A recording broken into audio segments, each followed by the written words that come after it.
Welcome to the AC podcast series celebrating 20 years of the Association for Coaching, the world's leading independent professional coaching body.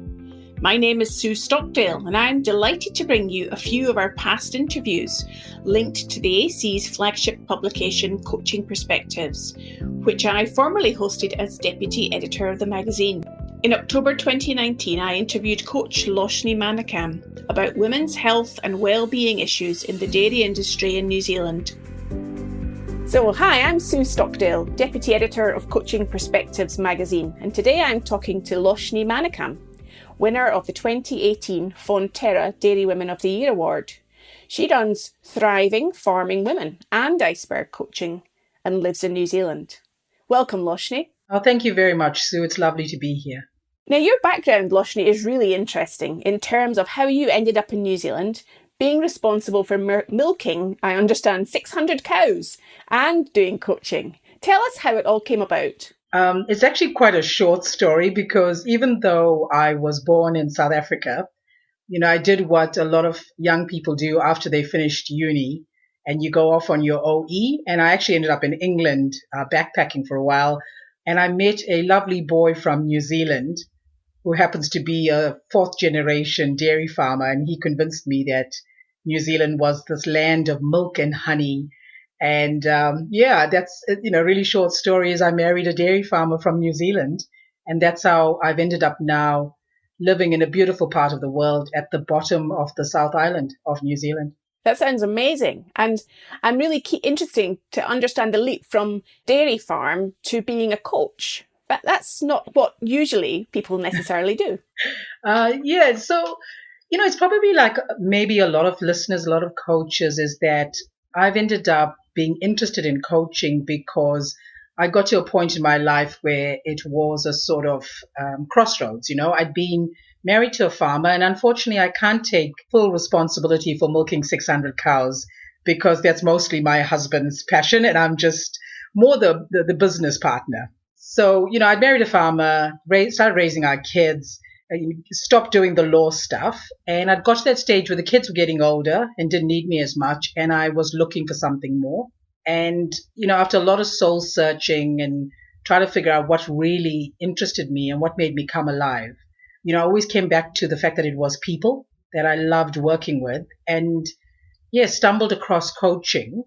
And that was the transition from being mostly involved in dairy farming to, becoming a coach.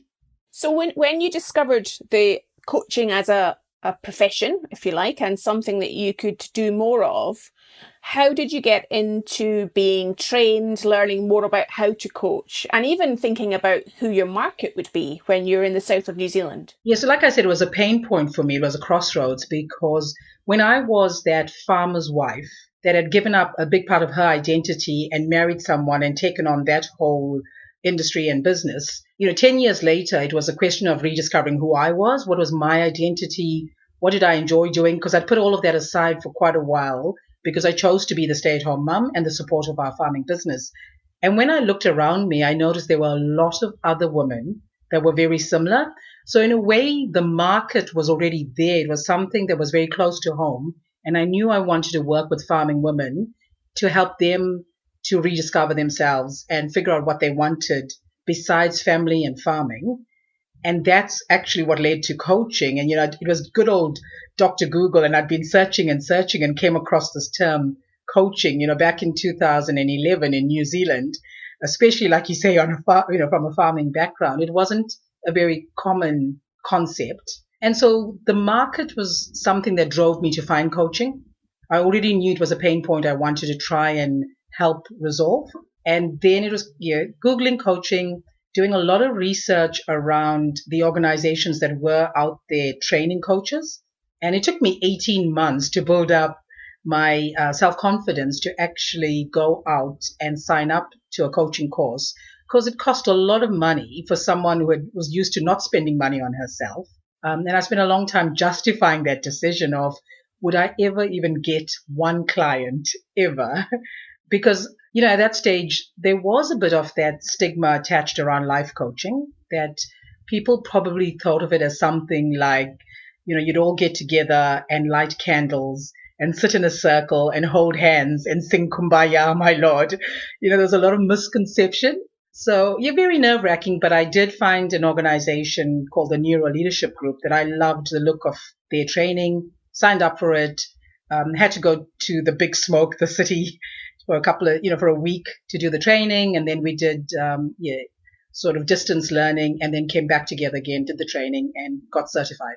So I imagine that you had to have a great deal of belief in yourself that you would get a return on that investment of learning about coaching. And I know that you are the recipient of the Fonterra Dairy Woman of the Year award, which is a very prestigious award in New Zealand. Was there any benefit around gaining that award and the coaching that you were doing? Yeah, they're very much intertwined. In some ways, the award was a recognition of the work that I have been doing for the last 5 years with women in the farming sector in New Zealand. And it's also brought me a lot more credibility, and it's given me a platform to talk about the things that I'm passionate about. So they are very much intertwined. So I imagine then that when you have that belief that something will work out, opportunities come towards you that you can benefit from. Yeah, that is such a cliche, but it's so true, Sue, because, sitting there before I started doing my coaching training, like I said, I didn't know if I'd ever get a single client.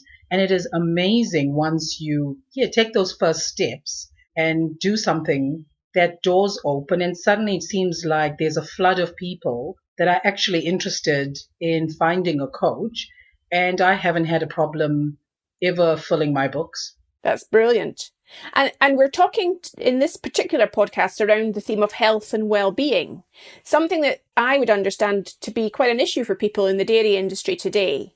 Why do you think that is, Loshni? I think some of the obvious reasons why it is an issue is that it is a very physically demanding occupation, but it's also the growing mental demands of being involved in a farming sector, because there's so many things out of your control that are vital to your business. Like the weather, we're so reliant on it, but there's nothing you can do about controlling it. Things like prices for your products and your commodities, those things are completely out of your control. There's a lot of stress there, but there's also growing stress from public perception, environmental regulations. You chuck in there that farmers live quite often in rural, isolated areas and don't get off farm a lot. There's a lot of contributing factors to why health and well-being can be an issue in the farming sector. It certainly sounds like there's a lot of potential challenges there. And in terms of the support that you offer to women in the dairy industry, tell us a bit about what sort of ways that you do that. What are the sort of issues that you come up against that they seek your help with? What I'm really passionate about is not so much, the ambulance at the bottom of the cliff. I don't specialize in working with people that have already started crumbling. I think, you need other trained professionals there, maybe therapists and counselors, and I don't think that's a place for me as a coach. And I also don't like to play sort of at the top of the cliff, where people are at the top of the cliff and they're about to fall off. I love working with people that are looking to continue thriving before they sort of end up at the top of the cliff or at the bottom of the cliff. And I like working with people to help them get clarity around what is it that makes them thrive, and also what are the obstacles that get in their way of thriving. So it's very much a focus on full wellness, even before health and wellness becomes an issue. That makes sense. And in terms of people taking to coaching in the dairy industry, you talk about it being quite an isolated, remote business in its own right, just because of the geography, etc. In terms of people taking to coaching in the dairy industry, how is it received? Is it a difficult sell? I think in the beginning, when I started out in 2012, it was unknown and a little bit difficult.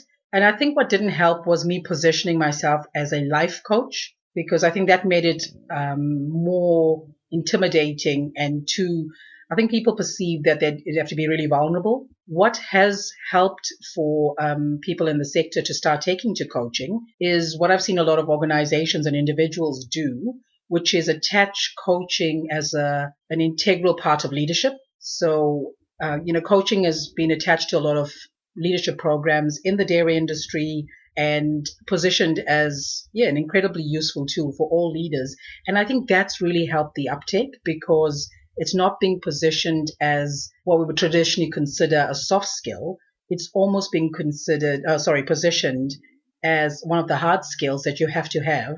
And that's helped with a lot of men looking into coaching as part of their leadership toolbox, and women as well. I do find that with women, because I've also been a coach on a number of leadership programs in New Zealand. Even though I started off as the positioning as a life coach, I transitioned into more of a leadership and a professional development coach. And that's what's made it easy as well, that it's normally attracted women that want to grow their leadership skills and contribute in the industry. And they've been very open to looking at coaching as part of that.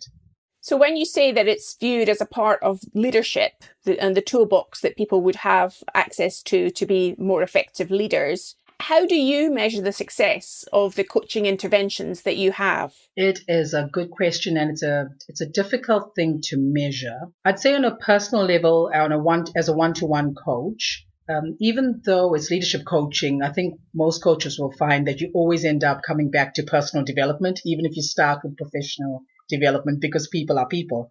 And I always try to do the sort of scaling. When I start a new relationship with a client, I always ask, what are we dealing with? It could be something like confidence. And I like to always put a number to it. So where are you at today? I'm at 3. Where would you like to be when we finish our sessions? I'd like to be at an 8. So the measuring, on that level is there. And also I think the measuring in terms of the impact on people's lives, because like a lot of your listeners, a big reason why we are coaches is because we want to have a positive impact on people's lives. And so in sort of a long term, the way of measuring it is to notice whether people are actually having positive changes to their lives. And sort of big picture in terms of an industry, what will be great to see is the culture of our industry changing, of the farming industry. So instead of us being all about farming and our family, and that's it, if we can start seeing in the next 5 years or 10 years that our culture is becoming a lot more open and positive and a lot more well balanced, I think that will be a real indicator that coaching has played a part of that, because obviously it's very multifaceted and there'll be lots of factors involved. But yeah, it's a challenging thing to be able to measure the impact. So I'm hearing you say that it's around, in a way, changing the individual. So there's a life or a human element to an individual element. There's also a link you ideally would like to see is around the business and society, in a way that there's a greater impact holistically. Oh, absolutely. It's one of my pet projects. Is I would love to see us. I only look at the farming sector, but it's wider society as well. That if we can, get each individual person to be thriving, then obviously there's going to be positive ripple impacts on that person's family, that person's farming business, their communities that are all made up of farming businesses, and then, the wider New Zealand, and then the whole entire world. So it's making a big impact where you can. Yes, exactly. So I'd like to come back to the point for us, our listeners, to understand a little bit more about the context in which you operate, Loshni, because I'm sure that many of them live and work in cities, in large areas that are populated. And I'm imagining that your life in New Zealand is quite different to that. So perhaps could you paint us a picture of just where you live and work and the types of environments, either where you meet your clients or how you connect with them, so that we can get a sense of what it's like down there in the south of New Zealand? So I literally live at the bottom of the world, right? So you can't get much further south than right at the bottom of the South Island of New Zealand. And we do live on a beautiful farm, and I love living here. The answer to all the questions you just asked is technology. I love how technology has enabled all of us living rurally, and it's such a powerful tool for connection. So I do all my coaching either via, online via Skype or Zoom, or I actually prefer the phone. I love coaching over the phone. I know you lose the visual cues you can get from being able to see someone, but I think you gain a lot more when you are listening intently for emotion or pauses or, those kind of things. I find that the most powerful way. So I can coach anyone around the country via telephone, or if they prefer, we do it obviously over the computer and Skype or Zoom or something. And I occasionally do face-to-face, and, being able to book a meeting room in my closest town, which is 15 minutes away. So it's not that far. I'm able to do that as well. when I want to have meetings. Like I said, technology really excites me, and it's something that I'm really focused on at the moment, is being able to create and provide online courses for rural women that can't always come to in-person workshops or can't always physically come out and meet a coach. And so it's not coaching, but it's the other arm of what I do is a lot of facilitation. And again, technology is the answer. That's lucky because it's enabling us to speak here today in this conversation too, isn't it? Yeah, exactly. So thinking about you and your learning, Loshni, I was curious to think about what you have learned about you since becoming a coach. I think I've learned, it's more about coaching than me, but it's very hard to untie the two. But I've learned the power and the impact of just listening to someone, the impact I can have by creating a safe and non-judgmental space and create that space for someone else to get clear on their own thinking. I have learned how powerful that is. And it's a very interesting, thing to learn, especially for someone like me who loves talking. And as you know, when you're a coach, most of the time, in theory, we're listening. So it's been incredibly powerful to learn about the power of listening. So it's almost the simplicity I'm hearing of that message about really being there and giving somebody your full attention is so powerful. Yeah. Yes, I think more and more that I coach, the more I learn that our lives are so busy and everyone's running around all the time doing, multitasking, and that people really value and appreciate an hour where they get to talk about themselves and their thoughts, because very rarely are we getting that in life anymore, an uninterrupted hour that is dedicated to you. That power of being able to listen. I've learned a lot else. I've learned a lot about my own personal development because it's been mirrored in my clients' personal development. So it's been an incredible journey of learning. Fantastic. One of the things that we are always encouraging people at the Association for Coaching is around continuing personal development. How do you keep learning and developing your skills as a coach? So what do you do in that regard, Loshni, to keep improving yourself and your skills? It's mostly informals, and it's definitely keeping updated with, different coaching websites and information online.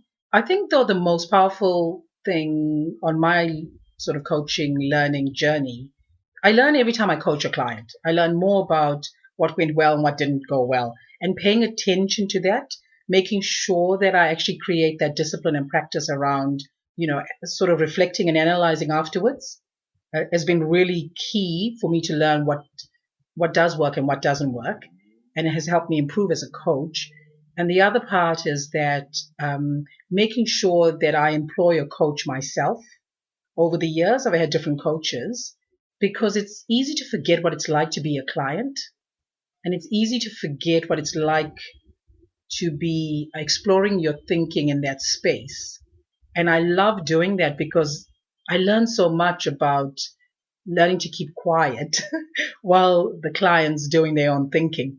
And sometimes, the more professional we get and the more experience we get, it's harder to remember that beginning point. So that's been really good for me on my journey. But connection to other coaches as well is really good. And again, it's informal, but I find a lot of my learning does come from talking to other coaches and learning from their mistakes or their wins or their challenges and those kind of things. I do enjoy that kind of learning rather than formal sort of professional development. So the learning from real life, from real experiences. Thinking ahead, moving into the future, Loshni, as the challenges increase on the dairy industry that you described earlier, pressures may be increasing on those in the dairy industry. How do you see the need for coaching or the focus that you have developing or changing into the future? What you've talked about virtual online courses. Are there any other things that you see on the horizon that are important for people to be paying attention to in that industry? I think that the need for coaches will become clearer, or I think more and more people in the farming industry will start using coaches. That's what I believe will happen. So it may still be the in-person and, one-on-one kind of coaching, because I have noticed that there are a lot of different coaches that are popping up in the sector. So it could be financial coaches or business coaches, but also health coaches and, a whole variety of other coaches that are popping up. And I think that people are becoming more aware of the need to look outside themselves so that they can become better at self-leadership.